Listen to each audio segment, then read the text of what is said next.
Hey everyone, let's just dive right into this explainer and level up your math skills by conquering one of the most notoriously tricky topics you're going to face in high school exams. Look, whether you're studying in London, Lagos, or Los Angeles, inequalities are just that one mathematical hurdle that seems to trip up students globally. But you know what? Today, we're going to treat this whole thing just like a video game. We'll start at the tutorial, gear up with some absolutely essential rules, and battle our way right up to the final boss. So what if I told you that one tiny little mistake right here can completely ruin your answer? And honestly, thousands of students fall into this exact trap every single year. You look at it and think, okay, negative 2x is greater than 6. I'll just naturally divide by negative 2, and I get x is greater than negative 3, right? Well, nope, that answer is absolutely wrong. The sign was actually supposed to change. But why? Well, we are going to solve that mystery today. To make sure you never ever fall for that trap again, welcome to Learn with Ease, a platform dedicated to simplifying mathematics through straightforward, clear, step-by-step explanations that progress from basic understanding to total mastery. I'm going to be your guide today, and we are going to build up your mathematical toolkit so you can walk into literally any exam room with total confidence. All right, here is our level map for today's explainer. We're hitting level 1, the basics, moving to level 2, the golden sign rule, tackling level 3, boss fights with brackets and fractions, jumping to level 4, expanding the map, and finally facing the final boss. Let's get moving. Okay, level 1, the basics. So what's the actual difference here? Well, it's pretty clear when you look at it. Equations, they give you one exact answer using an equal sign. Boom, done. But inequalities, they open up a whole range of correct values. Instead of an equal sign, we're using greater than, less than, greater than or equal to, and less than or equal to. Like, if we say x is greater than 4, the answer isn't just a single destination. 5 works, 10 works, 100 works perfectly. But 4? No, because 4 isn't strictly greater than itself. It really represents a whole spectrum of possibilities, like an entire universe of numbers that make the statement true. Understanding that you are looking for a range rather than just one solitary number is the absolute key to mastering this whole topic. Moving right along to level 2, the golden sign rule. Okay, listen up, because this is absolutely crucial. This is the exact rule we teased at the very beginning, the one that literally makes the difference between an A grade and a huge mistake. Tattoo this into your memory. If you are balancing an inequality and your next step involves multiplying or dividing everything by a negative number, you must flip the direction of the inequality sign. Think of the sign like a hungry alligator. If it was eating to the left, it now completely turns around and eats to the right. That negative number is the trigger that forces it to flip. Let's actually look at a practical example so you can see this in action. We've got negative 2x is greater than 8. Now, we need to isolate x, right? We do this by dividing both sides by negative 2. But alert! We are dividing by a negative, so we have to flip that greater than sign straight to a less than sign to get our correct final answer, x is less than negative 4. That simple flip, right at the exact moment you divide by the negative, is your golden ticket. Honestly, write it in big red letters on your exam paper if you have to. All right, time for level 3, boss fights. We're taking on brackets and fractions. This is exactly where examiners love to try and panic you. They make the math look incredibly messy. But hey, don't sweat it. We have a totally systematic way to clear the chaos. Methodically expanding the brackets first makes a terrifying equation completely manageable. Look at this.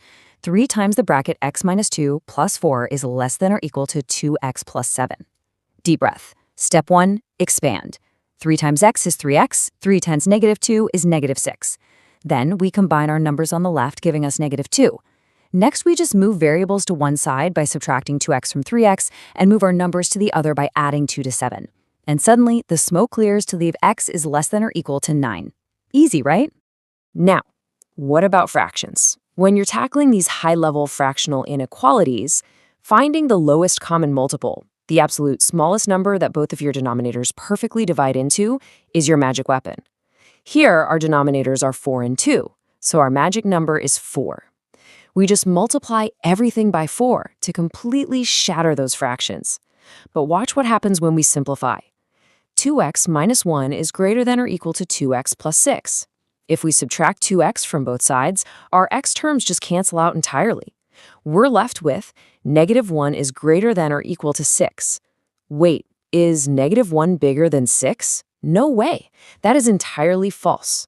But hey, always be prepared for a false statement. It simply means there is zero solution. In math terms, it's just an empty set.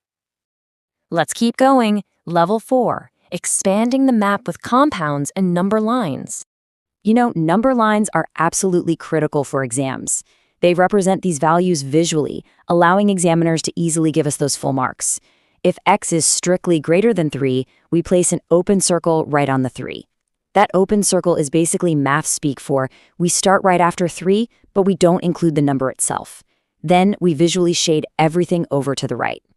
Now, if the original problem was less than or equal to, we'd use a closed, filled-in circle to show the number is firmly included in our answer range, and we'd shade heavily to the left. Now for compound inequalities. These happen when you have two conditions at the exact same time. For these, we isolate our variable in the middle by performing the exact same mathematical operations to both the left and right boundaries simultaneously. It's like a three-way scale that has to be perfectly balanced.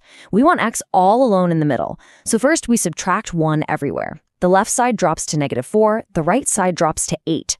Then we just divide everything by 2. And look at that, we're left with x is greater than or equal to -2, but strictly less than 4.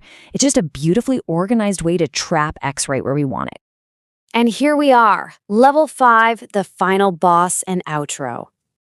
You've geared up, you've got all the skills, so here's your final mastery challenge for this explainer. It's time to put all our pieces together. Fractions, brackets, tracking those negatives, the whole shebang. Seriously, I challenge you right now, pause this explainer and try to solve this complex fractional inequality before I reveal the answer. You've got denominators of 3 and 2. You have a tricky minus sign lurking right there in the middle. Grab a piece of paper, use your lowest common multiple trick, and see if you can beat the boss. Go on, pause it. I'll wait. Okay, let's see how you did. Did you beat the boss? By multiplying the entire equation by the lowest common multiple of 6, we completely eliminate those annoying fractions. But here was the trap, tracking your negative signs. When you expand -3 times the bracket x minus 2, it actually becomes -3x plus 6. Two negatives make a positive. It's a classic trap.